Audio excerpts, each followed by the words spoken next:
Jaganmohan Reddy party మీద, YCP మీద, జగన్మోహన్ రెడ్డి నాయకత్వం మీద వైసీపీ నాయకులకి నమ్మకం సన్నగిల్లుతా ఉంది. 2024లో కేవలం 11 స్థానాలకే పరిమితమైనపోయి ప్రతిపక్ష హోదా కూడా రాకుండా ఆంధ్రప్రదేశ్ ప్రజలు జగన్మోహన్ రెడ్డి పార్టీని ఓడించడం జరిగింది.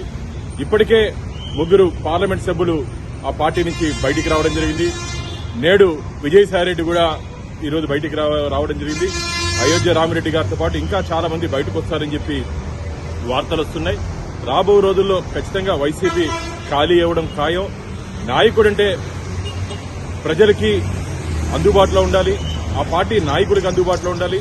జగన్మోహన్ రెడ్డి కేవలం తాడేపల్లి ప్యాలెస్కు మాత్రమే పరిమితమైపోయాడు తప్ప ఆ పార్టీ క్యాడర్కి గానీ నాయకులకు గానీ అందుబాటులో లేకుండా గాల్లో తిరిగే ముఖ్యమంత్రిగా జగన్మోహన్ రెడ్డి మిగిలిపోయాడు. అందుకనే ప్రజలు, వైసీపీ నాయకులు జగన్మోహన్ రెడ్డిని గాల్లోనే, త్రిశంకు స్వర్గంలోనే పెట్టేశారని చెప్పి మేము భావిస్తున్నాం.